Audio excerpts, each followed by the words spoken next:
We're here today with Paul Dolan. He's going to tell us about his methods of organic and biodynamic winemaking. Very interesting the way it relates to almost every industry.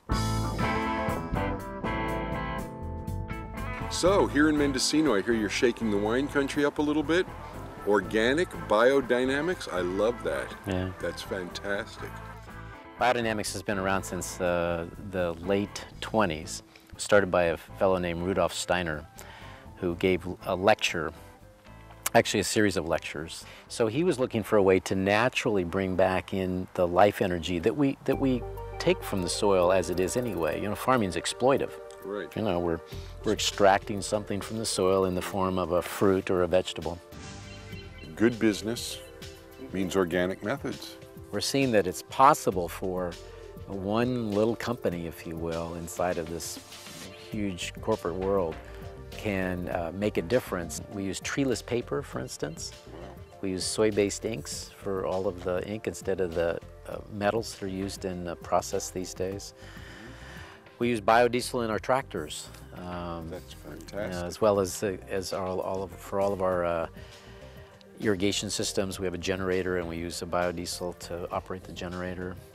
We found that the community was watching and they were noticing what we were doing.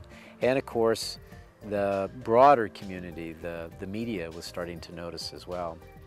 But at some point, we recognized that what we were developing and what we knew was something that we needed to share, something that we needed to give away. All right, hey, my name is Mark Beaman. I'm the assistant winemaker here at Mendocino Wine Company.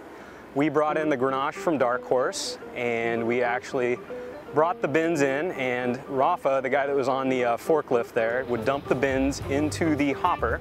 There's an auger that's in there that actually turns such that it forces all the grapes towards a little incline, and then that incline will drop it down into the crusher destemmer. And the crusher destemmer does exactly that. It crushes the fruit and separates the stems from the fruit, which is now going to be called must. It's basically the juice, the seeds, the skins, the pips, the material that we want to end up in the bins. So that gets separated out. The stems are actually dumped into a separate container, and then those will be taken out to a composting field. We try to create zero waste, and we're pretty good at it.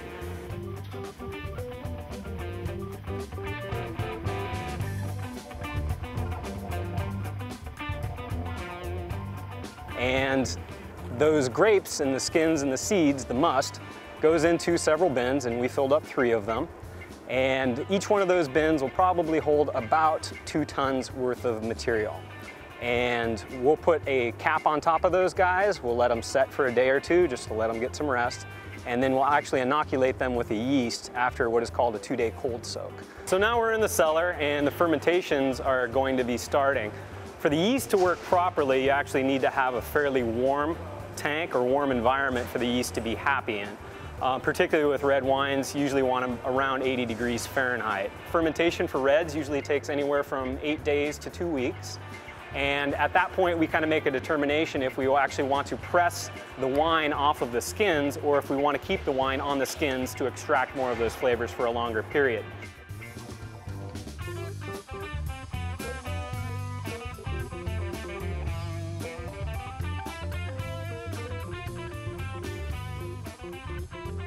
My name is Tom Thornhill. I'm one of the partners in Mendocino Wine Company.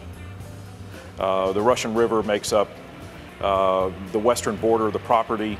It's about 1.25 miles of the Russian River, and we've put a conservation easement on about 90 acres along the river as a part of our program for doing sustainable farming practices. The philosophy that we're working on really focuses on sustainability from top to bottom. So when you taste these grapes and you understand how they're doing it with the organic biodynamic system, Parducci makes it simple.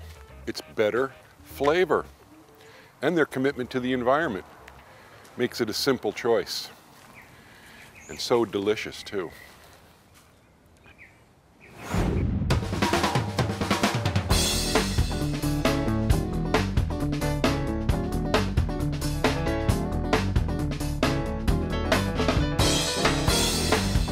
Check out the Hippy Gourmet's quick and simple cookbook for healthy eating, available wherever books are sold.